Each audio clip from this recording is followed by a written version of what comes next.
Bayangkan suatu pagi kamu bangun dengan rutinitas yang sama, bersiap untuk bekerja atau kuliah, lalu sambil menikmati sarapan, kamu membuka media sosial atau berita online. Di layar ponselmu terpampang tajuk besar, ekonomi dunia terancam krisis besar. Kamu menggeser layar, membaca lebih dalam, dan menemukan berita tentang harga barang yang melonjak, perusahaan-perusahaan yang mulai merumahkan karyawan, dan nilai mata uang yang terus melemah. Saat itu juga, jantungmu berdebar. Kamu mulai berpikir, apakah ini akan berdampak kepadaku? Apakah aku akan tetap punya pekerjaan? Bagaimana dengan tabunganku? Apa aku bisa bertahan? Kita sering berpikir bahwa krisis keuangan hanyalah sesuatu yang terjadi di masa lalu. Mungkin kita pernah mendengar cerita tentang krisis moneter 1998, resesi global 2008, atau bahkan dampak ekonomi dari pandemi 2020. Tapi kenyataannya, ekonomi adalah siklus. Krisis bisa terjadi kapan saja, dan pertanyaannya bukan lagi, apakah akan terjadi, tapi, kapan akan terjadi? Jika hari ini terjadi krisis besar, apakah kamu sudah siap? Banyak orang menganggap keuangan mereka baik-baik saja, selama mereka bisa memenuhi kebutuhan sehari-hari. Gaji bulanan cukup untuk membayar tagihan, masih ada sedikit uang untuk nongkrong atau membeli barang yang diinginkan, dan mungkin ada tabungan yang tersimpan di rekening bank. Tapi apakah itu cukup? Mari kita pikirkan sejenak.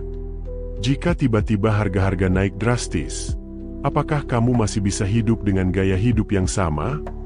Jika perusahaan tempat kamu bekerja tiba-tiba mengalami kerugian dan harus memangkas karyawan, apakah kamu punya dana cadangan untuk bertahan? Jika terjadi resesi yang membuat investasi merosot, apakah kamu memiliki strategi lain untuk tetap mendapatkan pemasukan? Banyak orang panik saat krisis terjadi karena mereka tidak pernah benar-benar siap. Mereka baru sadar bahwa dana darurat mereka tidak cukup, bahwa gaya hidup mereka terlalu boros, dan bahwa mereka terlalu bergantung pada satu sumber penghasilan saja. Untuk menghadapi masa depan yang penuh ketidakpastian, kita harus mulai mempersiapkan diri dari sekarang. Salah satu langkah paling penting adalah memiliki dana darurat. Banyak orang menganggap hal ini sepele, padahal inilah penyelamat utama saat kondisi ekonomi memburuk. Dana darurat idealnya cukup untuk menutupi biaya hidup minimal 6 bulan hingga 1 tahun. Artinya, jika kamu kehilangan pekerjaan atau penghasilan utama, kamu masih bisa bertahan tanpa harus berutang atau menjual aset yang dimiliki. Tapi kenyataannya, banyak orang yang tidak memiliki dana darurat karena mereka terlalu terbiasa hidup dari gaji ke gaji. Setiap uang yang masuk langsung habis untuk memenuhi keinginan sesaat, tanpa menyisihkan sebagian untuk kebutuhan di masa depan. Tidak ada salahnya menikmati hasil kerja keras, tapi jika semua pendapatan dihabiskan tanpa perencanaan, maka ketika krisis datang, tidak ada yang bisa diandalkan. Selain memiliki dana darurat, kita juga harus mulai mengubah kebiasaan finansial. Hidup di bawah kemampuan finansial adalah prinsip yang sering diabaikan. Banyak orang merasa bahwa selama mereka mampu membayar cicilan, maka mereka baik-baik saja. Padahal, semakin besar gaya hidup, semakin besar pula ketergantungan terhadap penghasilan bulanan. Saat krisis datang, pengeluaran yang besar justru menjadi beban yang sulit dikendalikan. Lalu, bagaimana dengan utang? Banyak orang terjebak dalam siklus utang konsumtif, entah itu dari kartu kredit, pinjaman online, atau cicilan barang yang sebenarnya tidak benar-benar dibutuhkan. Saat ekonomi sedang stabil, mungkin membayar cicilan terasa ringan. Tapi ketika pendapatan menurun atau biaya hidup meningkat, utang bisa berubah menjadi beban yang menghancurkan. Maka dari itu, membatasi utang dan memastikan bahwa setiap pinjaman yang diambil benar-benar produktif adalah langkah penting untuk menghadapi krisis di masa depan. Namun, hanya menghemat dan menabung saja tidak cukup. Di era digital ini, mengandalkan satu sumber penghasilan adalah risiko besar. Jika pekerjaan utama hilang, maka tidak ada cadangan lain untuk menopang kebutuhan hidup. Oleh karena itu, penting untuk mulai membangun sumber penghasilan tambahan. Ada banyak cara untuk melakukannya. Bisa dengan mulai berinvestasi di instrumen yang menghasilkan pendapatan pasif, seperti reksadana atau obligasi. Bisa juga dengan memanfaatkan platform digital untuk menciptakan konten atau menjual produk. Banyak orang yang berhasil mengembangkan penghasilan dari usaha sampingan, bahkan hingga akhirnya menjadi sumber pendapatan utama. Kuncinya adalah memanfaatkan keterampilan yang dimiliki dan menyesuaikan dengan peluang yang ada. Namun, persiapan finansial saja belum cukup. Saat krisis terjadi, tidak hanya uang yang diuji, tetapi juga mental dan emosi.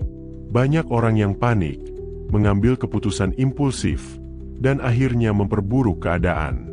Ketika harga saham turun, banyak yang buru-buru menjual investasi mereka tanpa berpikir panjang.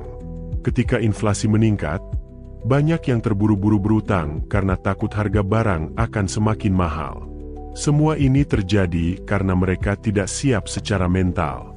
Untuk bisa bertahan dalam situasi sulit, kita harus belajar mengendalikan diri. Jangan panik saat menghadapi situasi yang tidak terduga. Pahami kondisi yang sedang terjadi sebelum mengambil keputusan besar. Fokuslah pada apa yang bisa dikendalikan, yaitu bagaimana kita mengelola keuangan, bukan pada hal-hal yang di luar kendali seperti kebijakan ekonomi global. Selain itu, jangan biarkan berita negatif membuat kita semakin takut dan bingung. Media sering membesar-besarkan situasi, dan meskipun penting untuk tetap mendapatkan informasi, kita harus bisa memilah mana yang benar-benar relevan dan mana yang hanya membuat kecemasan bertambah. Pada akhirnya, krisis keuangan bisa datang kapan saja. Kita tidak bisa menghindarinya, tetapi kita bisa bersiap menghadapinya. Yang bertahan bukanlah mereka yang memiliki penghasilan terbesar, tetapi mereka yang paling siap menghadapi perubahan. Jadi, jika hari ini kamu masih berpikir bahwa semuanya akan baik-baik saja tanpa persiapan, coba tanyakan kembali pada dirimu sendiri, apakah aku sudah siap jika krisis terjadi besok? Jika jawabanmu masih ragu, maka inilah saat yang tepat untuk mulai berubah. Karena dalam dunia yang penuh ketidakpastian, hanya mereka yang siap yang akan tetap bertahan. Jika menurutmu pembahasan ini bermanfaat, jangan lupa bagikan ke teman-temanmu. Siapa tahu, mereka juga sedang mencari cara untuk menghadapi masa depan yang tidak bisa diprediksi. Jangan sampai kita baru sadar setelah semuanya terlambat. Mulailah sekarang, sebelum semuanya berubah tanpa peringatan.